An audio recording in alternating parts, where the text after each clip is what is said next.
जहां कुछ इन्वेस्टर को यह लग रहा है कि देखो आने वाले समय में एक गिरावट का सिलसिला लगातार जारी रह सकता है, तो वहां काफी लोगों का यह भी कहना है कि देखो यार हो सकता है ना कि कुछ समय बाद हमारा पोर्टफोलियो थोड़ा सा ग्रीन स्टार्ट हो जाएगा, क्योंकि जो शेयर मार्केट का वैल्यूएशन था काफी हाई हो चुका था, अच्छा खासा करेक्ट हो चुका है। लेकिन कुछ ऐसे बड़े बड़े एनालिस्ट हैं वो भी कह रहे हैं कि भाई 28 साल का रिकॉर्ड टूटने वाला in terms of market crash, तो कमर कस लो।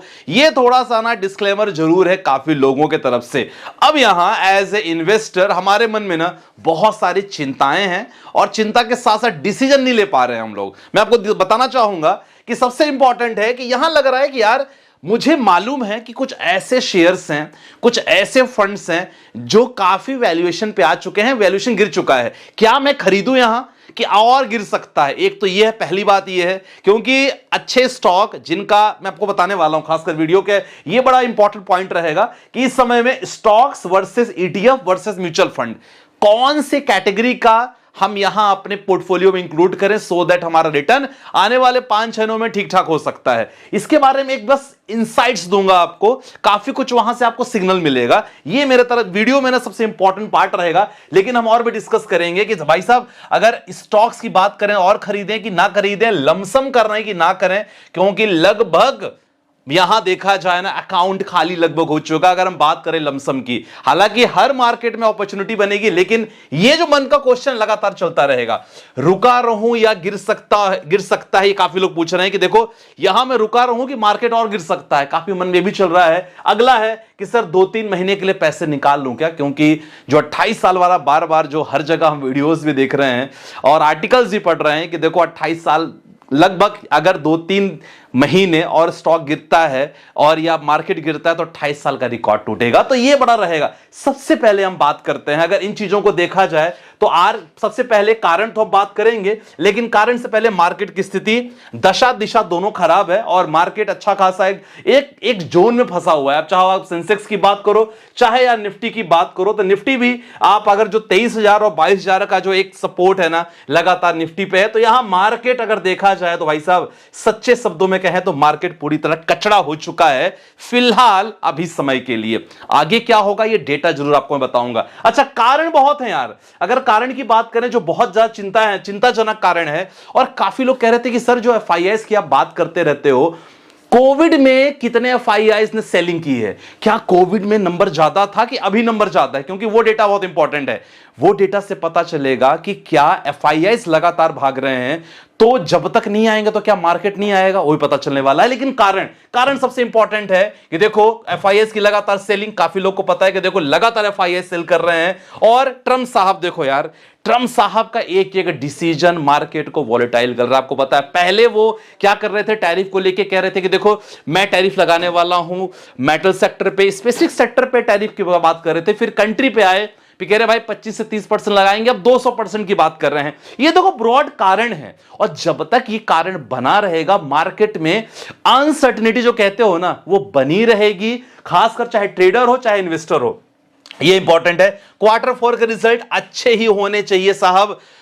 Q3 उतने अच्छे नहीं थे, आप सबको पता है। Q4 अगर अच्छे नहीं होंगे, खासकर निफ्टी 50 कंपनी के, तो वो बहुत इंपॉर्टेंट रीजन हो सकता है। और हम पी रेशियो के बारे में बात करेंगे कि क्या हमारा मार्केट ओवर वैल्यूएशन पे है या नहीं है, तो करेक्ट हो चुका है कि नहीं। चलो सबसे पहले प्राइस टर्निंग रेशियो के बारे में बात करते हैं। देखो पी रेशियो का अगर बात करते हैं तो थोड़ा सा ना आपको ना काफी कुछ आइडिया मिलेगा। अगर निफ्टी का पी रेशियो चेक करोगे आप, तो आप देखो निफ्टी का पी रेशियो लगभग 20-22 के बराबर है, और अगर हम 24 की बात करेंगे तो 24 में प्राइस टर्निंग रेशियो लगभग 23, 24, 25, 26 था, जिसको कहा जाता है बहुत ज्यादा हायर वैल्यूएशन। अब यहां आप देखो ग्रीन, जितने भी आपको ग्रीन दिख रहे हैं मतलब मार्केट अच्छा खासा, पी रेशियो का वैल्यूएशन ठीक ठाक था। रेड वाला जो जोन है वो बताता है कि मार्केट हमारा बहुत ज्यादा हायर वैल्यूएशन पे जा चुका था। देखो 20 के बारे में बात करोगे तो 2020, 21, 22 3 साल ऐसा रहा जो मार्केट हाई वैल्यूएशन पे रहा, प्राइस टर्निंग रेशियो बहुत ज्यादा था। देखो 41, 40, 38 तक पहुंच चुका था।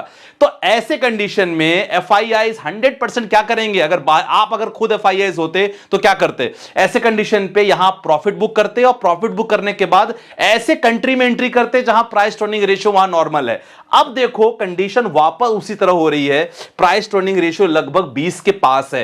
तो यहां मेरा मानना है कि लगभग मार्केट जो अपने बॉटम पे है ऑलमोस्ट पहुंच चुका है, एक अच्छी खासी रिकवरी यहां तेजी देखने को मिल सकती है। मतलब यह चीज क्लियर हो गया कि देखो प्राइस टू अर्निंग रेशियो हमारा अभी अच्छा खासा वैल्यूएशन पे आ चुका है, तो यहां हम चाहें तो मार्केट में एंट्री ले सकते हैं। तो प्राइस टू अर्निंग रेशियो ये वाला पॉइंट हमारे लिए पॉजिटिव रहा। चलो अब एक चीज तो रीजन हो गया, अब इंपॉर्टेंट है कि सर और खरीदूं कि ना खरीदूं, सबसे इंपॉर्टेंट ये है। अब रुका रहूं और खरीदूं, तो देखो इंपॉर्टेंट सबसे पहले ही बात करेंगे कि अगर आप खरीदने के बारे में बात करते हैं तो मैं कहूंगा कि देखो ये बहुत अच्छी अपॉर्चुनिटी है, बाइंग अपॉर्चुनिटी ज्यादा है। क्यों बाइंग अपॉर्चुनिटी ज्यादा है? देखो प्राइस टू अर्निंग रेशियो का वैल्यूएशन अच्छा खासा हो चुका है, अभी मैंने आपको दिखा दिया। बहुत सारे ऐसे स्टॉक्स हैं जो ऑलमोस्ट 20-30% नेगेटिव पे हैं, अच्छे खासे फंडामेंटल है। अब बोलोगे सर कौन से स्टॉक में कैसे पहचाने, तो मैंने थोड़ा सा आपको हिंट दिया है कि देखो जब भी आपको स्टॉक्स पहचानना हो तो आपको कुछ चीजों का आपको बहुत इंपॉर्टेंट ध्यान रखना पड़ेगा। सबसे पहले अगर आप स्टॉक के बारे में बात करोगे तो ऐसे आपको स्टॉक पे एंट्री लेना है जिसका प्राइस टू अर्निंग रेशियो लगभग 20 या 20 से पहले हो, जैसा हमारा निफ्टी 50 है, राइट। अब इंपॉर्टेंट है कि आप इसको प्राइस टू अर्निंग रेशियो कम उसके इंडस्ट्री से जरूर कंपेयर करो जब स्टॉक्स आप लेते हो। देखो स्टॉक में डायरेक्टली आपको नहीं बता सकता, स्ट्रिक्टली बिल्कुल हमें गाइडलाइंस है, फॉलो करना पड़ेगा। अगर आपको पता करना है तो definitely you can be the member of prime membership, मैंने ऑलरेडी यहां मेंशन किया है, डिस्क्रिप्शन पे नंबर है, आप वो मेंबरशिप ज्वाइन कर लेना। Short term stocks, long stocks, ETF वगैरह सब चीज मिलेगा टिल 1 ईयर, तो वो जरूर ज्वाइन कर सकते हो। रही बात मैं स्टॉक के बारे में अगर बात कर रहा था मैं, तो स्टॉक के बारे में आप देखो सबसे पहले प्रमोटर जरूर चेक करो कि promoters should be more than 50%, ये मैं हमेशा आपसे कह रहा हूं, प्रमोटर भी इंपॉर्टेंट है। FIIs की सेलिंग, देखो ऐसे स्टॉक जरूर आप देखो जिसमें FIIs की सेलिंग ज्यादा तेज नहीं हो रही है, वहां FIIs अगर लगातार अपना नंबर बढ़ा रहे हैं तो ऐसे स्टॉक को आपको ध्यान रखना चाहिए। तो देखो स्टॉक के बारे में तो मैंने बता दिया जो इंपॉर्टेंट रीजन रहा। अब देखो और मैं क्यों कह रहा हूं कि देखो यहां बाइंग अपॉर्चुनिटी 70% है, और रीजन क्या है सर, आने वाले 3 से 5 महीने की अपॉर्चुनिटी। वैल्यूएशन स्टॉक के काफी डाउन है, हमारे अगर सेक्टर की बात करें वैल्यूएशन काफी नहीं है, तो यहां से अगर आप प्लान करोगे आने वाले 3 से 5 महीने में डेफिनेटली अच्छा खासा बन सकता है। अगर आपको वेल्थ क्रिएट करना है तो सर आने वाले 4 से 5 साल बहुत इंपॉर्टेंट हो सकते हैं, तो इन चीजों का आपको ध्यान रखना पड़ेगा। बोलोगे सर एक चीज मुझे बताइए कि क्या FIIs की अगर बात करें कोविड में, तो क्या कोविड में भी FIIs ने इतना सेल किया था? क्योंकि कोविड में मार्केट गिरा था। देखो कोविड में जो मार्केट गिरा था वो FIIs की सेलिंग के कारण नहीं गिरा था, ये डेटा से आपको पता चल जाएगा। मैं 2020 का ये पूरा डेटा आपके सामने लाया हूं, जनवरी, फरवरी, मार्च, अप्रैल, मई, जून से लेकर दिसंबर तक। ये जो आपको हाईलाइटेड है ना ग्रीन कलर से, ये आप देखो केवल जनवरी, फरवरी, मार्च, अप्रैल और सितंबर में FIIs ने केवल अपने स्टॉक काफी बेचे थे, काफी प्रॉफिट बुकिंग की थी। लेकिन अगर बाकी मंथ की बात करोगे अच्छी खासी इन्होंने बिकवाली नहीं, यहां अच्छी खासी खरीदारी की थी। तो कहने का मतलब कि Covid was a different phenomena, Covid का सिचुएशन अलग थी, कोविड में वर्ल्ड सिचुएशन, ग्लोबल सिचुएशन खराब थी, इसीलिए कोविड में FIIs ने सेलिंग किया था। आप कोविड की तुलना अभी के मार्केट से बिल्कुल नहीं कर सकते, यह ध्यान रखना बिल्कुल अलग है। तो इन चीजों का आपको ध्यान रखना है। और अगला क्वेश्चन है सर रुका रहूं या गिर, यहां क्या है रुका रहूं क्योंकि मार्केट और गिर सकता है। देखो इस समय मैं आपको यही कहूंगा कि 2020, 2018, 2015, 2023 जिस तरह मार्केट लगातार गिरावट था, तो मुझे एक चीज बताओ कि 2015 से लेकर 2018 के बीच में अगर आपने यहां बाइंग नहीं की थी तो क्या यहां आप पछता रहे थे कि यहां अच्छा खासा प्रॉफिट में थे? देखो पछता वही रहे थे जिन्होंने यहां बाइंग नहीं की थी। अगर आप यहां बाइंग किए होते 2020 में, 2018 में, 2015 में, 2023 में, आज आप 100% पॉजिटिव में थे, 100% पॉजिटिव में होते। वो तो जिन्होंने 2024 में निवेश किया है केवल उनके लिए प्रॉब्लम हो रही है।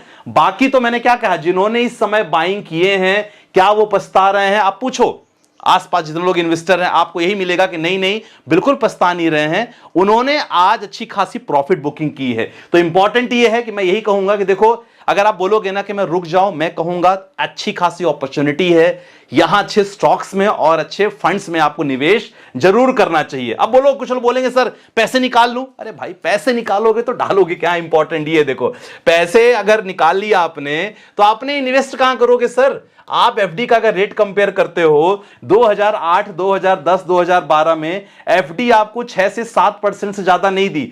2013 से 15 7%, 16 से 19 6%, 20 की बात करेंगे 6.27%, 2023 में लगभग 6% हो चुका है। और अगर आप हिस्टोरिकल डेटा चेक करोगे, एवरेज आपको म्यूचुअल फंड से मोर देन 12%, 30% ही मिले हैं। तो आपको इस चीज के टेंशन लेनी नहीं चाहिए। देखो 10 इयर्स का डेटा चेक करो आप, बहुत सारे फंड है, मैं चाहूंगा आप यहां जाओ, लास्ट वाला सेक्शन जाओ, they have given more than 12%, 13%, 11%, 16%। तो ये सारे डेटा हैं यार। ये डेटा क्या बताते हैं कि देखो शॉर्ट टर्म में मतलब एक साल तक जरूर आप निगेटिव हो सकते हो, लेकिन अगर आप लॉन्ग टर्म की बात करते हो, 10 इयर्स के बारे में बात करते हो, कोई भी फंड के बारे में बात करेंगे, चलो ये तो एग्जांपल के लिए है, एचडीएफसी फ्लेक्सी की बात कर लेते हैं। देखो 14.89% मोर देन 10 इयर्स। तो यहां डिसीजन देखो आपका है, और ये डेटा लगभग प्रूफ करके ही बताता है कि आपको बेसिकली कहां इन्वेस्ट करना चाहिए। सो अब आपके क्वेश्चंस लगातार आएंगे, क्वेश्चंस के बारे में बात करते हैं। कुछ क्वेश्चंस ऐसे आए हैं कि सर जी एक्सिस इंडिया मैन्युफैक्चरिंग फंड में 2000 कर रहा हूं, एक्सिस ग्रोथ अपॉर्चुनिटी फंड में कर रहा हूं, एक्सिस स्मॉल कैप में, लार्ज एंड मिड कैप में, कोटक इमर्जिंग इक्विटी फंड में, मिरा एसेट्स मल्टी कैप में, स्मॉल कैप में कर रहा हूं, कॉन्ट्रा फंड में कर रहा हूं। देखो आप ना फंड ज्यादा लिए हो, तो अगर मैं आपके बात करूं तो देखो निप्पॉन इंडिया स्मॉल कैप के बारे में बात करेंगे, एक्सिस स्मॉल कैप के बारे में बात करेंगे, इसके जगह पे कोई एक फंड आप ले सकते हो, ज्यादा फंड लेने की जरूरत नहीं है। अगर आप बात करते हैं इमर्जिंग इक्विटी फंड के बारे में बात करेंगे तो कोटक और मिरे, आप इसमें चाहो तो इसको टोटल 4000 करो, और 4000 में कोटक को हटा के केवल Mire assets multi cap invest करो। और अगर आप चाहो तो एसबीआई कॉन्ट्रा फंड को यहां हटा सकते हो, इसका 2000 आप एक्सिस ग्रोथ अपॉर्चुनिटी फंड में लगातार कर सकते हो। एक्सिस मैन्युफैक्चरिंग फंड ओके है, सेक्टोरियल फंड ज्यादा नहीं है, किसी ने कमेंट किया था तो इसको टेंशन की बात नहीं है, बाकी परफेक्ट है। सर पवन जी का क्वेश्चन है, सर 39 एज है, want to SIP 20,000 for 20 years. 20,000 के SIP के लिए बहुत सारे फंड एग्जांपल है। You can take the mid cap, you can take the small cap fund, बहुत सारे हैं। आप फ्लेक्सी कैप फंड ले सकते हो, पराग पारिक हो गया, जेएम फ्लेक्सी कैप फंड्स हो गया, ये सारे फंड आप प्लान कर सकते हो। सभी में आप कोई भी कैटेगरी का 4 fund low, small cap, mid cap, middle large cap and flexi cap, सब में आप 5,000 रुपए कर दो, कोई दिक्कत वाली बात नहीं है। प्लानिंग लॉन्ग टर्म में रखो, लगभग 21 इयर्स के लिए, जब भी आप करो कोई दिक्कत वाली बात नहीं होगी। तो माय डियर फ्रेंड्स, आज वीडियो में शायद आपको समझ में आ गया होगा कि देखो इस समय क्या करें, स्टॉक को बाई करें कि ना करें, म्यूचुअल फंड में इन्वेस्ट करें कि ना करें, रुक जाए कि ना रुक जाए, क्योंकि बड़ी क्रिटिकल सिचुएशन, अगर आप अभी रुक गए ना तो ये तो 100% तय है कि फिर वेल्थ क्रिएट कर पाना बहुत मुश्किल है। तो जो चीज मैंने बताया है आप उसको फॉलो कर सकते हो, बाकी प्राइम मेंबरशिप में जुड़ सकते हो, डिस्क्रिप्शन में लिंक है, so that stock related, ETF related information आपको लगातार टिल 1 ईयर तक मिल सके। राइट, बाकी मिलते हैं नेक्स्ट वीडियो के साथ। बाय बाय, टेक केयर, जय हिंद।